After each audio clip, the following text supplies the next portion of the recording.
Evangelho segundo Mateus, 6º capítulo, verso 25, diz assim: Portanto eu digo, não se preocupem com sua própria vida, quanto ao que comer ou beber, nem com seu próprio corpo, quanto ao que vestir. Não é a vida mais importante que a comida, e o corpo mais importante que a roupa? Observem as aves do céu. Não semeiam, nem colhem, nem armazenam em celeiros. Contudo, o Pai Celestial as alimenta. Não têm vocês muito mais valor do que elas? Quem de vocês, por mais que se preocupe, pode acrescentar uma hora que seja à sua vida? Por que vocês se preocupam com roupas? Vejam como crescem os lírios do campo. Eles não trabalham nem tecem. Contudo, eu digo que nem Salomão, em todo o seu esplendor, vestiu-se como um deles. Se Deus veste assim a erva do campo, que hoje existe e amanhã é lançada ao fogo, não vestirá muito mais a vocês, homens de pequena fé? Portanto, não se preocupem dizendo: que vamos comer, ou que vamos beber, ou que vamos vestir, pois os pagãos é que correm atrás dessas coisas. Mas o Pai Celestial sabe que vocês precisam delas. Busquem, pois, em primeiro lugar, o reino de Deus e a sua justiça, e todas essas coisas serão acrescentadas a vocês. Portanto, não se preocupem com o amanhã, pois o amanhã trará suas próprias preocupações. Basta a cada dia o seu próprio mal. Até aqui, louvado seja Deus por essa palavra, e você diz? Amém.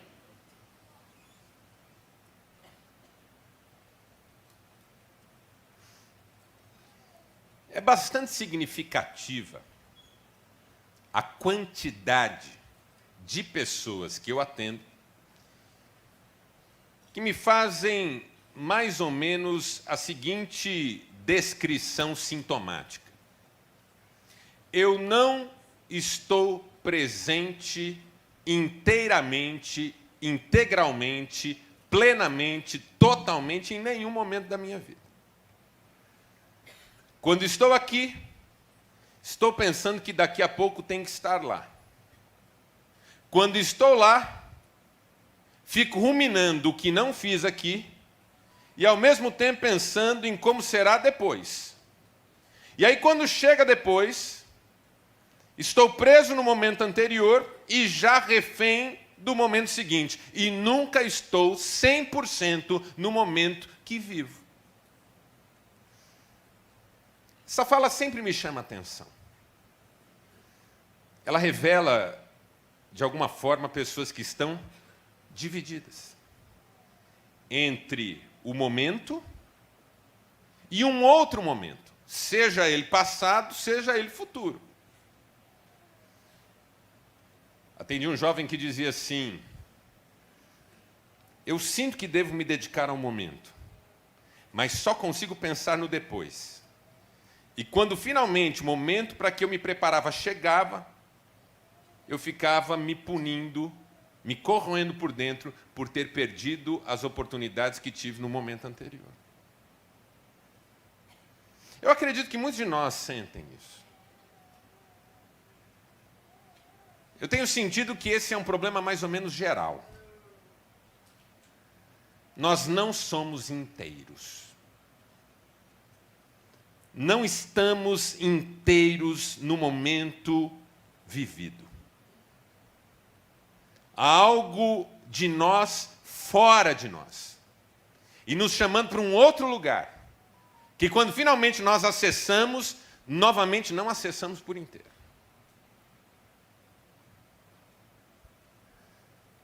Então você está aqui agora, já sofrendo com os desafios da semana.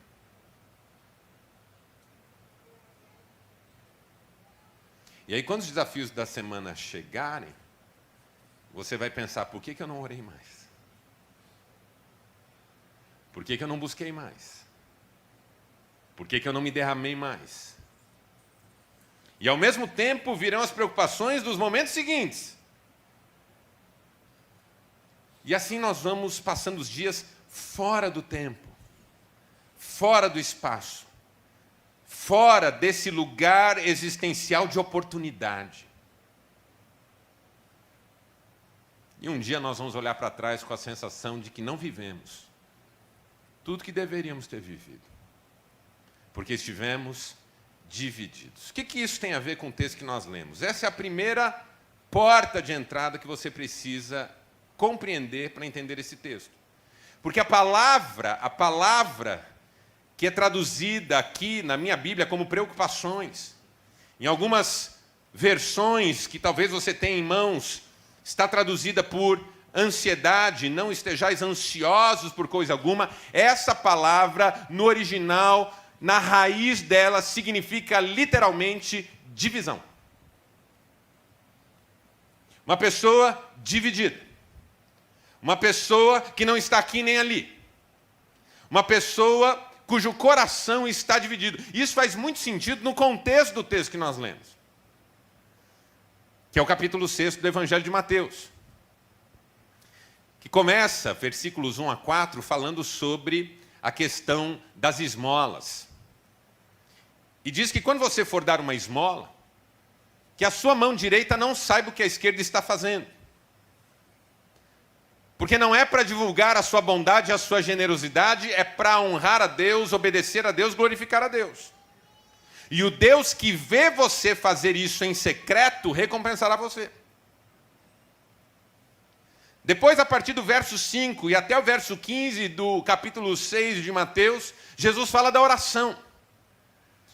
E na oração a mesma coisa. Quando você for orar, não fique em pé nas praças, sinagogas, querendo mostrar para todo mundo a sua espiritualidade, mas entre no seu quarto, feche a porta e fale com o Pai que vê em secreto. E o Pai que vê em secreto recompensará você. Essa expressão sempre me toca. O Pai que vê em secreto. Eu tenho dito que oração é muito mais alguma coisa que Deus vê do que alguma coisa que Deus ouve. Porque, verdade seja dita, as nossas palavras são totalmente desnecessárias. Deus sabe o que vai no nosso coração. Por isso, quando em Lucas 18, 2 pessoas entram na sinagoga para orar, uma ora bonito, palavras muito bem colocadas, uma declaração de retidão, de caráter, de princípios morais, que é o religioso fariseu. E Jesus diz, ele orou de si para si mesmo. E saiu sem justificação. Mas havia um segundo que batia no peito, não tinha coragem de olhar para cima e dizia, tem misericórdia de mim, pecador. E Jesus diz, esse saiu justificado. Não é sobre a precisão, a beleza, a erudição das palavras, é sobre a verdade do coração. Por isso que o apóstolo Paulo diz que nós não sabemos nem orar como convém. Mas o Espírito intercede por nós com gemidos inexprimíveis. Nos socorre nessa fraqueza. Então entre no quarto, feche a porta, fale com o Pai que vem em secreto. E o Pai que vem em secreto recompensará. Depois do verso 16 ao 19, Jesus fala do jejum. E é a mesma coisa. Quando você for jejuar, não fique com cara de esfomeado, sofrido, vítima. Passe uma água nesse rosto. Ninguém precisa saber. O Pai que vem em secreto recompensará. Se você vai jejuar, não permita que ninguém saiba. Não jejue no dia da festa do casamento da sua sobrinha, para passar a festa inteira recusando coxinha, risoles, croquete, porque os casamentos ainda servem isso. Nunca mais vi.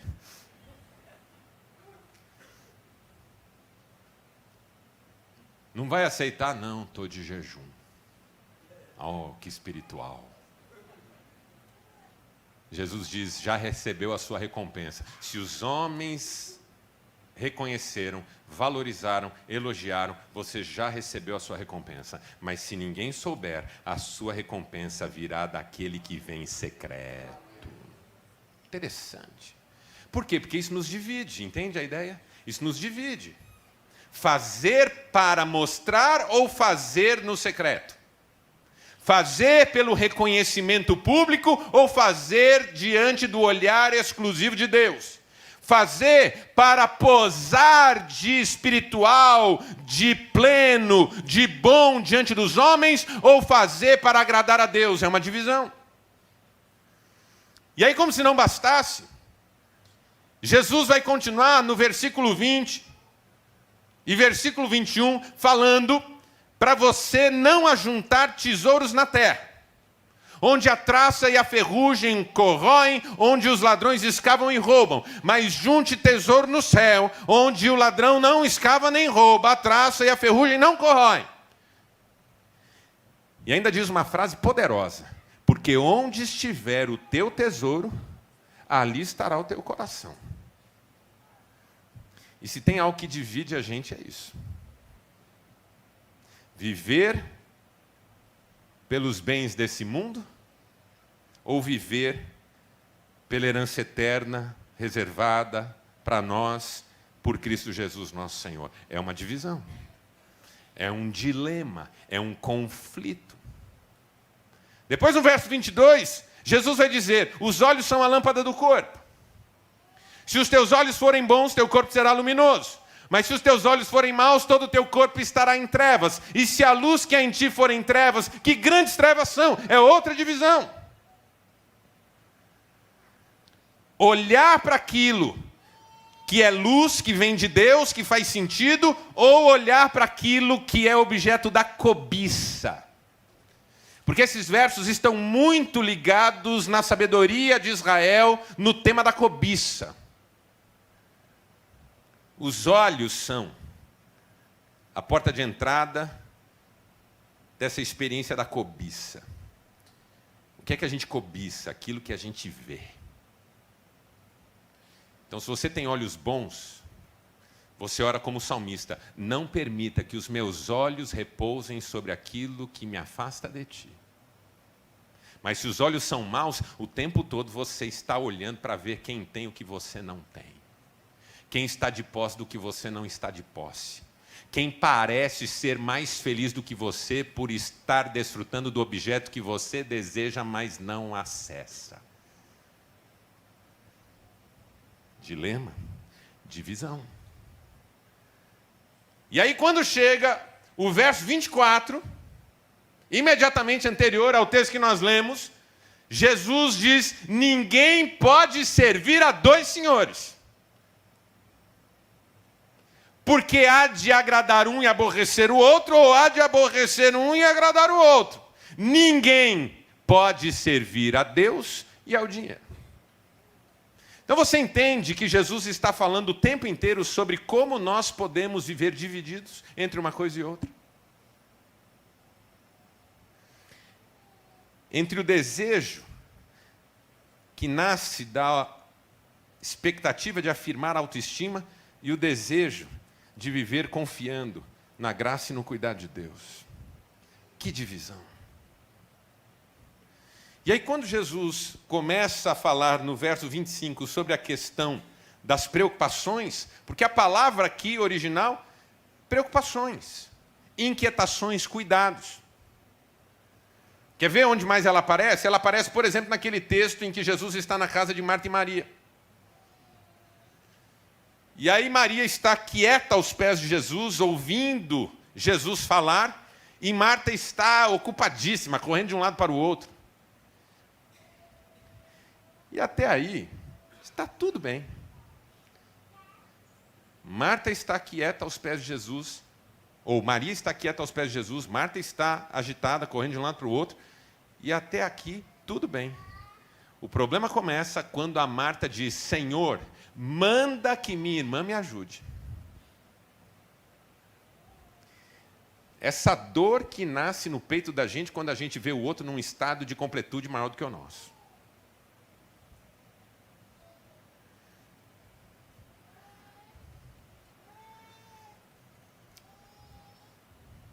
Aí o sujeito está lá, lavando a louça,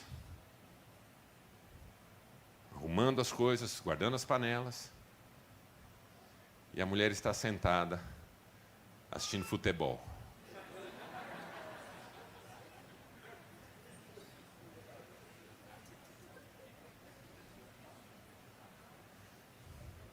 E aí ele, de avental, vê aquela cena e pensa, não está certo.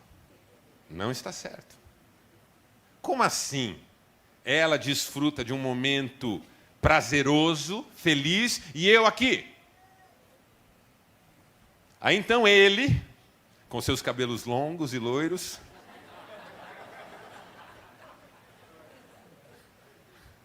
eu vou me dar muito mal hoje. Coloca a cabecinha e diz assim, só eu trabalho nessa casa, você nunca me ajuda, porque é difícil, aqui eu tenho que fazer tudo sozinho. E é claro que ele tem razão em demandar ajuda.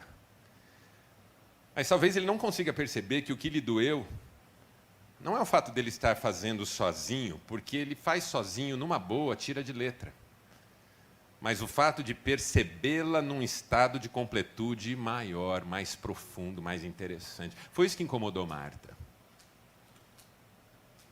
O que incomodou Marta foi, como assim? Eu estou com o coração aflito e minha irmã está em paz. E aí ela diz, manda que ela me ajude. E aí o mestre responde, Marta, Marta, estás ocupada com muitas coisas, uma só é necessária, Maria escolheu a melhor parte e não lhe será tirada. Sua inveja não destruirá a plenitude do momento da sua irmã. E essa palavra que Jesus usa, andas ocupada, é a mesma palavra que aparece aqui, traduzida por preocupações. A mesma palavra. É a mesma palavra que aparece em Filipenses capítulo 4, verso 6. Quando o apóstolo Paulo diz que nós não devemos estar ansiosos por coisa alguma, mas devemos colocar diante de Deus as nossas preocupações com súplicas e ações de graças. Essa divisão de alma, essa alma cindida, essa alma clivada, essa alma que não consegue nem estar de um lado nem do outro. Essa divisão que a Bíblia condena tanto, de forma tão forte, por exemplo, em Apocalipse, quando se diz, antes você fosse frio ou quente, mas porque é morno, nem para lá nem para cá, nem assume que é pagão e vai viver a vida como um pagão, odiando, indo para via de fato, prejudicando, só pensando em si, e nem decide que é crente, que vai amar, que vai abençoar, que vai perdoar, fica nesse lugar intermediário. Estou a ponto de vomitar-te da minha boca. É forte isso aqui. Divisão. Ninguém pode viver uma vida dividida. Até porque Deus não nos pede parte de nós. Ele nos pede por inteiro. Inteiro. Josué entendeu isso. Quando ele diz, capítulo 24 do livro de Josué, hoje vocês escolham a quem vocês querem servir. Se os deuses dos amorreus, dos heteus, dos heveus, dos jebuseus, os deuses da terra em que nós estamos agora. Eu e a minha casa serviremos ao Senhor. Integralidade, integridade, totalidade. É isso que Jesus quer que os discípulos entendam. Talvez aqui comece a vitória sobre todo o acesso de uma ansiedade mais patológica na nossa vida. Quando a gente finalmente aceita o desafio de sermos inteiros na presença de Deus. Talvez esse seja o maior privilégio de uma vida em intimidade com Deus, você poder ser inteiro na presença de Deus. Ser você, com as suas lutas, suas dores, suas fraquezas, até suas falhas, mas inteiramente entregue, inteiramente confiante, inteiramente em busca de santidade e transformação. Inteiros na presença de Deus, nós não somos perfeitos em nós e por nós, mas descansamos completamente nas mãos daquele que nos santifica, nos perdoa e nos purifica de todo pecado. Algumas lições que Jesus queria que os discípulos entendessem para não viverem divididos.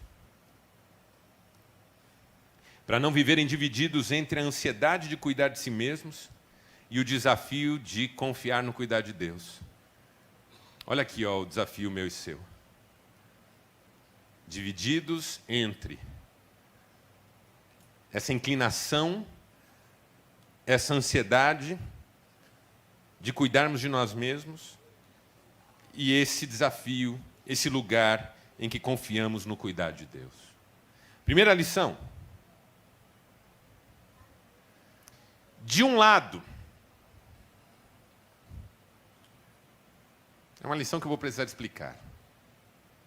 De um lado, importância. Diga, de um lado, importância. De outro, impotência. Aqui estão dois estilos de vida. De um lado, você reconhece a importância que você tem para Deus. De outro, você continua refém da sua condição impotente diante das circunstâncias. Essa é a primeira lição que Jesus quer que os discípulos entendam, porque ele diz assim: não se preocupem quanto ao que comer, quanto ao que beber, quanto ao que vestir. Vejam as aves do céu. Elas não semeiam, elas não colhem, não ajuntam em celeiros. Contudo, o Pai as alimenta.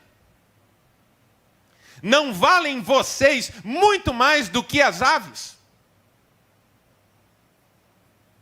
Essa é uma questão que nós precisamos decidir, se é uma questão de fé para nós. Se nós realmente confiamos que temos valor para Deus, que somos amados por Deus, que Deus quer o nosso melhor. Às vezes as circunstâncias nos fazem questionar exatamente isso. Quem fez isso, por exemplo, foi Gideão. Gideão, no capítulo 6 de Juízes, está num buraco de prensar uvas, malhando trigo, morrendo de medo dos estrangeiros moabitas que estavam assolando Israel com as suas invasões e ataques. E aí aparece um anjo para Gideão, e o anjo porque no céu tem vários tipos de anjo. Tem os anjos coach.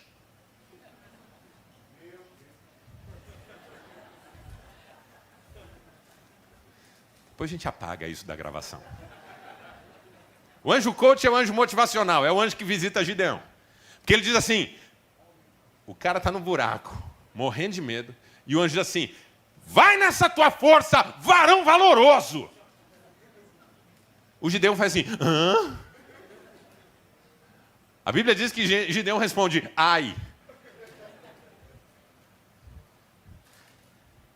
E aí o anjo diz assim, Deus quer livrar Israel, escolheu você, Ele ama esse povo. E o Gideão responde assim, se Deus nos ama, se Deus está do nosso lado, por que nós estamos sofrendo essas coisas?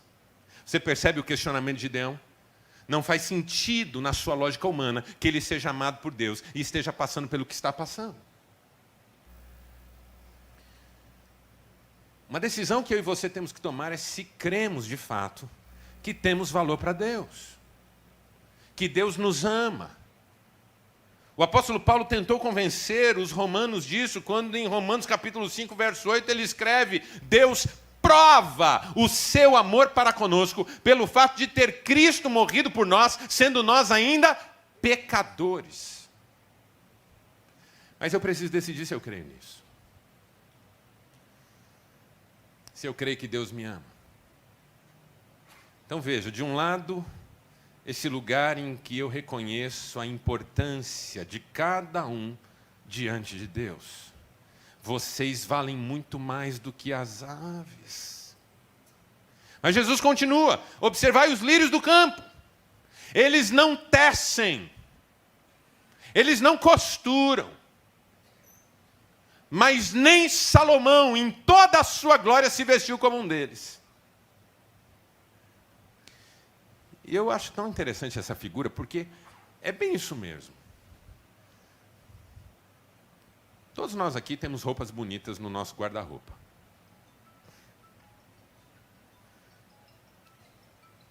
Você compra uma roupa bonita, um terno bonito. Lembra quando tinha aquele terno 4 botões que se atravessava um lado para o outro assim? Um suspensório por baixo, uma gravatinha borboleta. Não dá 1 ano, 2, já está fora de moda. Nem você que comprou, que gostava tanto, quer usar mais. Agora, uma flor é bonita hoje, era bonita há 1000 anos e será bonita daqui a 1000 anos. Porque foi Deus que a vestiu. Deus veste assim a erva, diz Jesus. Ele veste assim a erva. Ele veste a erva de tal maneira que daqui a 1000 anos ela continuará linda. Não vestirá vocês. Vocês são muito mais importantes do que as flores. Olha a palavra de Jesus tentando nos convencer de que somos amados. Isso é uma vitória poderosa sobre os ataques e insinuações da ansiedade. Nós somos amados, há alguém que olha por nós, há alguém que cuida de nós. Então, de um lado, somos importantes, mas de outro, é importante olhar para isso também, somos impotentes. O próprio Jesus continua, porque quem de vocês consegue acrescentar um côvado à estatura da sua vida?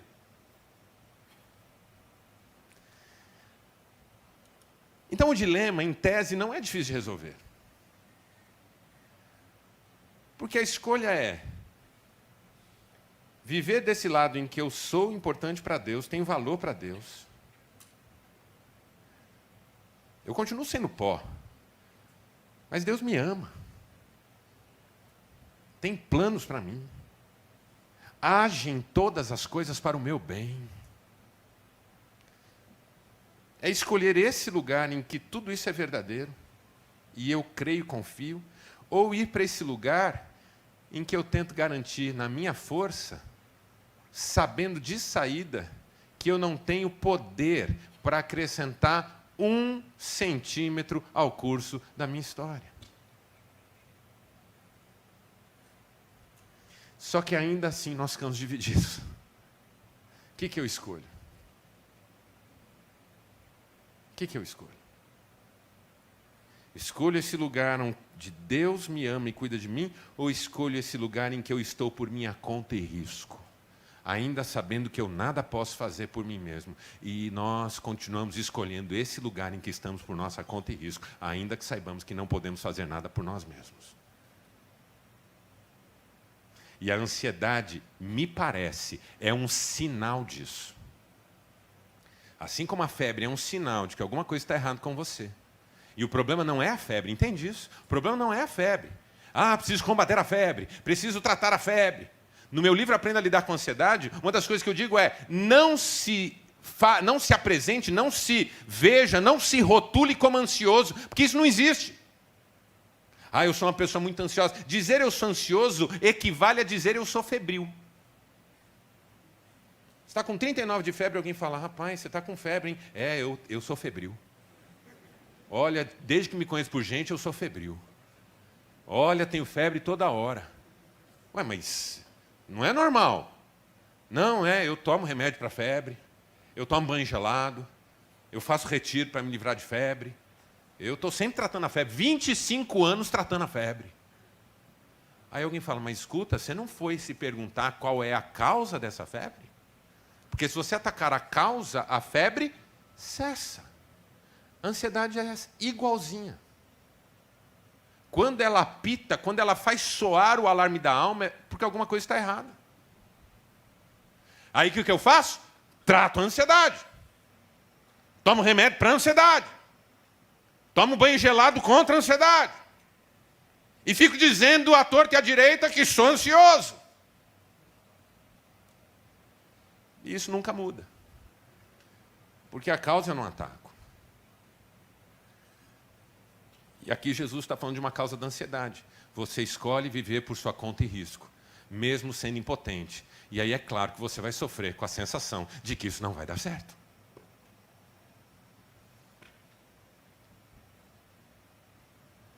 Agora está na moda um sujeito que nunca lutou desafiar um cara que é lutador. Aí vou eu desafiar o Popó. Está na cara que isso vai dar errado. Para mim. Quanto mais se aproximar a luta, mais ansioso eu vou ficar. Por quê? Porque ele pode me matar.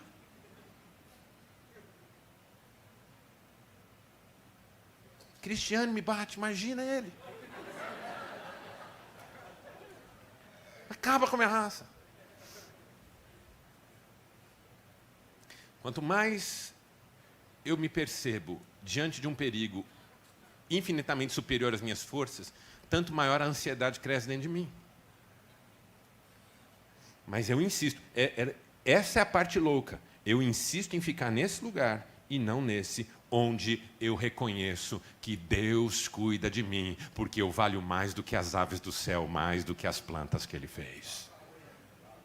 Outra lição. De um lado, diga, de um lado, prioridades do desejo. De outro, prioridades da fé.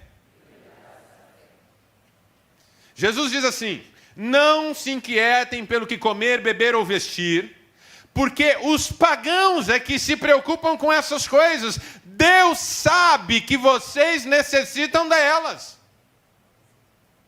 Busquem, pois, em primeiro lugar, o reino de Deus e a sua justiça, e todas essas coisas serão acrescentadas. Esse é um outro dilema, essa é uma outra divisão. Viver tentando atender o próprio desejo ou viver no descanso dos que sabem que Deus está providenciando tudo. Essa é uma questão da sabedoria bíblica desde Deuteronômio. Em Deuteronômio 28 está escrito assim: se vocês ouvirem a minha voz e tiverem o cuidado de colocar em prática tudo que vos tenho ensinado, então todas estas bênçãos seguirão vocês e alcançarão vocês. Benditos vocês serão ao entrarem, ao saírem, bendito será o fruto da lavoura de vocês, bendito será o fruto do ventre, e assim vem uma série de bênçãos. Qual que é a ideia da sabedoria de Deuteronômio? Se você viver para Deus, você não precisa correr atrás de bênção, a bênção corre atrás de você. É o que Jesus está dizendo aqui: busque em primeiro lugar o reino e a justiça, tudo mais será acrescentado. Mas aí que eu tenho que decidir se eu vou viver buscando o reino e deixar Deus acrescentar, ou se eu vou buscar essas coisas e fico de novo por minha conta e risco. E para terminar, porque eu já falei bastante, de um lado, diga, o cuidado com o amanhã. De outro, o desafio de viver hoje. Jesus termina esse texto esplendoroso, maravilhoso, espetacular, dizendo, verso 34, não se preocupem com o amanhã. O amanhã trará os seus cuidados. A mesma palavra. Amanhã trará os seus dilemas, serão novos dilemas. Basta cada dia o seu mal. Qual que é o mal do dia? O mal do dia que você precisa vencer hoje é esse risco de você decidir errado. E ao invés de ir para o lado em que você sabe que Deus ama você, que Deus está providenciando tudo, e que Deus está chamando você para uma vida de intimidade, você vai para esse lado, em que é na força do seu braço, em que a ansiedade cresce no limite da exaustão de alma, e em que você, em nome de um amanhã, não consegue viver hoje. Blaise Pascal escreveu no livro Pensamentos que algumas pessoas estão tão preocupadas com o amanhã que não vivem hoje. Querem tanto ser felizes amanhã que não conseguem se alegrar hoje. Ocupam-se tanto dos desafios do amanhã que não lançam sementes hoje. E quando amanhã chegar, será inevitável que, assim como são infelizes hoje, sejam infelizes amanhã. Não é isso que Deus tem para nós, irmãos e irmãs. Deus tem para nós vida plena, sem divisão de alma, plenitude, felicidade plena, na sua presença e para a sua glória. Quem pode dizer amém para isso? Feche seus olhos, eu quero orar com você.